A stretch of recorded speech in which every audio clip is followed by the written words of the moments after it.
मुंबई के top 10 Marathi don. माया नगरी मुंबई का एक काला इतिहास अंडरवर्ल्ड की वजह से भी रहा है और इस दुनिया के टॉप 10 खतरनाक डॉन के इन्फॉर्मेशन हम आज इस वीडियो में लेकर आए हैं, इसीलिए वीडियो को आखिर तक जरूर देखिएगा। अमर नायक, जुर्म की दुनिया में रावण के नाम से फेमस अमर नायक, जुर्म की दुनिया का एक बड़ा नाम बनने के चक्कर में इसने मुंबई के कई इलाकों पर अपनी धाक जमाने की कोशिश की और इसका सामना हुआ अरुण गवली से। अरुण गवली से ये तगड़ी दुश्मनी रखता था। इसने उसके जैसा ही गिरोह बनाने के लिए काफी मेहनत। साल 1985 में इसके गिरोह के पास उस समय के अत्याधुनिक हथियार हुआ करते थे। 1985 तक ये मुंबई का एक बड़ा गिरोह बन गया। हालांकि साल 1995 में आते आते अमर नायक और अरुण गवली दोनों ने ही राजनीति में कदम रख लिया। आखिरकार एनकाउंटर स्पेशलिस्ट विजय सालस्कर ने मदनपुरा में अमर नायक को मार गिराया। मुन्ना जिंगड़ा, हत्या के प्रयास और 70 से ज्यादा मामले इसके ऊपर दर्ज हैं। इसे दाऊद इब्राहिम के मेन शार्प शूटर के तौर पर भी जाना जाता है। ये मुंबई के जोगेश्वरी इलाके में रहता था। ये उस इलाके का माना हुआ गैंगस्टर था। इसे साल 2000 में दाऊद इब्राहिम ने अपने दुश्मन छोटा राजन को मारने का कॉन्ट्रैक्ट दिया और इसने बैंकॉक में जाकर छोटा राजन पर हमला भी किया। हालांकि इस हमले में छोटा राजन बच गया। बैंकॉक पुलिस ने उसे गिरफ्तार कर लिया और फिलहाल ये जेल में टाइम काट रहा है। बाबू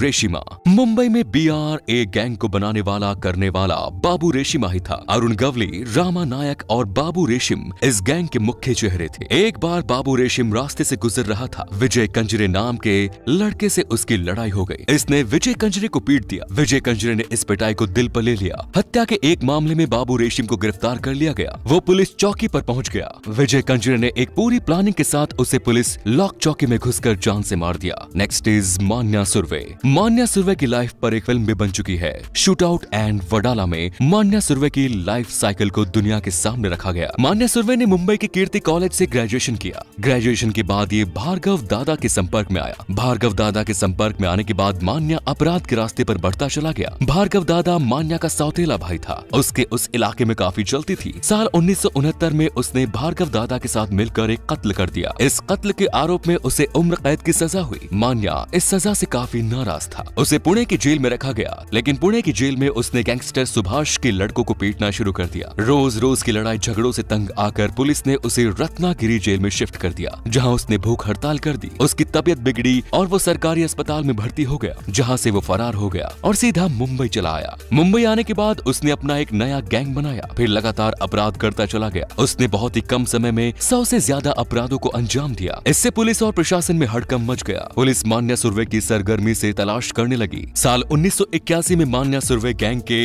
इम्पोर्टेंट मेंबर शेख मुनीर को पुलिस ने गिरफ्तार कर लिया। शेख मुनीर को तोड़ने के बाद मान्या सुर्वे के दूसरे साथियों को भी गिरफ्तार कर लिया गया, लेकिन मान्या सुर्वे अब भी पुलिस की गिरफ्त से बाहर था। 11 जनवरी 1982 को मान्या अपनी गर्लफ्रेंड से मिलने वडाला के अंबेडकर कॉलोनी के पास मौजूद एक ब्यूटी पार्लर में आया। इसकी सूचना पुलिस को मिल गई और पुलिस ने घेराबंदी कर ली। मान्या सुर्वे को इसी समय एनकाउंटर कर मार गिराया। नेक्स्ट इज छोटा राजन। मुंबई की तिलक नगर बस्ती में साल 1968 में छोटा राजन का जन्म हुआ। ये और दाऊद इब्राहिम दोनों दोस्त थे। मुंबई में साथ में मिलकर अपराध किया करते थे। पहले तो छोटा राजन अकेले काम किया करता था, लेकिन जब इसे दाऊद का साथ मिला तो इसके अपराध का ग्राफ लगातार बढ़ता चला गया। दोनों साथ मिलकर हत्या का प्रयास, अवैध वसूली, तस्करी जैसे अपराध किया करते थे। जब मुंबई में पुलिस की एक्टिविटी बढ़ गई तो फिर ये दोनों दुबई चले गए। वहाँ से दोनों ने पूरी दुनिया में अपराध का राज्य कायम करने के लिए काम करना शुरू कर दिया। लेकिन साल 1993 में जब मुंबई में सीरियल बम ब्लास्ट हुआ और उसमें दाऊद इब्राहिम का भी नाम आया तो इससे छोटा राजन को काफी धक्का पहुंचा। वहाँ से शुरू हुई छोटा राजन और दाऊद इब्राहिम की दुश्मनी। दाऊद इब्राहिम ने कई बार छोटा राजन को मरवाने की कोशिश की, लेकिन वो हर बार बचता चला गया। 2011 में एक पत्रकार की हत्या के आरोप में छोटा राजन पर लगा। मुंबई में इस पर 100 से ज्यादा अपराध दर्ज हैं। साल 2015 में इंडोनेशिया के बाली द्वीप से छोटा राजन को गिरफ्तार किया गया और फिर उसे हमारे देश भारत लाया गया। फिलहाल ये जेल में अपना समय काट रहा है। नेक्स्ट इज माया डोलस। एक पढ़ा लिखा नौजवान अपराध के रास्ते पर तब तक बढ़ता गया जब तक कि उसे उसकी मंजिल मौत के रूप में नहीं मिल गई। माया डोलस ने मुंबई मुंबई के एक कॉलेज से ITI की, लेकिन साल 1980 में इसने अपराध की दुनिया में कदम रखा। कंजूर गांव में रहकर इसने अशोक जोशी गैंग के लिए काम करना शुरू किया। थोड़े ही समय में इसने इस धंधे में अच्छी खासी पकड़ बना ली। अपराध की उम्र और अपराधी की जिंदगी बंदूक की नोक पर रखी होती है। आपने Bollywood film shoot out and Lokhandwala तो देखी होगी। लोखंडवाला एक ऐसा कॉम्प्लेक्स था जहां मध्यम वर्गीय परिवार रहा करते थे, और इसी जगह पर माया डोलस साल 1991 में अपने कारोबार के सिलसिले में एक मीटिंग के लिए आया। इसकी सूचना पुलिस को मिल गई और पुलिस ने कॉम्प्लेक्स को घेर कर कार्यवाही शुरू कर दी। करीब 4 घंटे चले इस ऑपरेशन को police officer Aftab Ahmed Khan lead कर रहे थे। ऐसी भी खबर थी कि उन्हें ये जानकारी दाऊद इब्राहिम की गैंग की तरफ से मिली। इस एनकाउंटर का लाइव टेलीकास्ट टीवी चैनलों पर हो रहा था। ये एनकाउंटर काफी फेमस हुआ।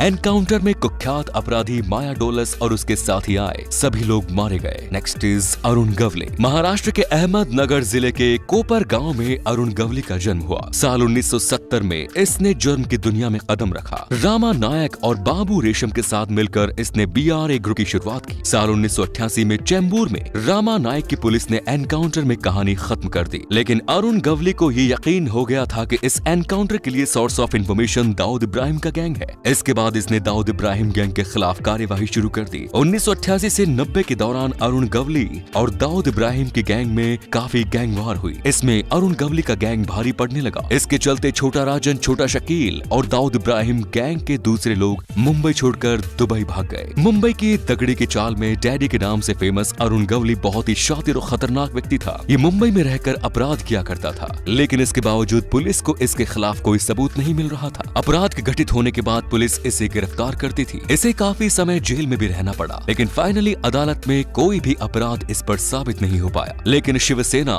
नेता कमलाकर की हत्या के आरोप में इसे अदालत से उम्र कैद की सजा हुई। नेक्स्ट इज रमा नायक। कभी अरुण गवली और रमा नायक एक दूसरे के दोस्त हुआ करते थे। ये एक ही स्कूल में पढ़ते थे। अरुण गवली रामा नायक का सीनियर था, लेकिन इसके बावजूद रामा नायक अरुण गवली पर हमेशा 20 साबित होता था। अरुण गवली उसकी इज्जत किया करता था और इसके फैसलों का सम्मान भी किया करता था। ये दोनों जिस इलाके में काम किया करते थे उसी इलाके में बाबू रेशम भी रहा करता था। धीरे धीरे बाबू रेशम का झुकाव इन दोनों की तरफ बढ़ता चला गया। फिर तीनों ने मिलकर BR गैंग बना ली। रामा नायक ने दाऊद इब्राहिम से दुश्मनी की। दरअसल मलाड इलाके में एक प्लॉट पर रामा नायक और शरद शेट्टी दोनों की नजर थी। दोनों ही इस मामले को लेकर दाऊद इब्राहिम के पास पहुंचे। दाऊद इब्राहिम ने शरद शेट्टी के पक्ष में फैसला सुनाया। इससे रामा नायक को करोड़ों का नुकसान हो सकता था, इसीलिए रामा नायक ने इस फैसले को मानने से इनकार कर दिया। साल 1988 में रामा नायक चेंबूर इलाके में एक सैलून में बैठा था। दाऊद इब्राहिम के आदमियों ने इस बात की सूचना पुलिस को दी। पुलिस ने मौके पर पहुंचकर रामा नायक का एनकाउंटर कर दिया। दोस्तों, अपराध की दुनिया का वन वे ट्रैफिक अच्छे टैलेंटेड नौजवानों को मौत की नींद सुला देता है। हमारे आसपास ही अपराध की एक ऐसी काली दुनिया बसती है जो हमें तो जानती है, लेकिन हम उसे नहीं जानते। जरूरत है उनसे सावधान और सतर्क रहने की। हमें यकीन है ये वीडियो आपको पसंद आया होगा। वीडियो पर आपकी राय कमेंट्स बॉक्स में लिखकर जरूर बताएं। फिर मिलते हैं नए वीडियो में। जय हिंद, जय भारत, वंदे मातरम।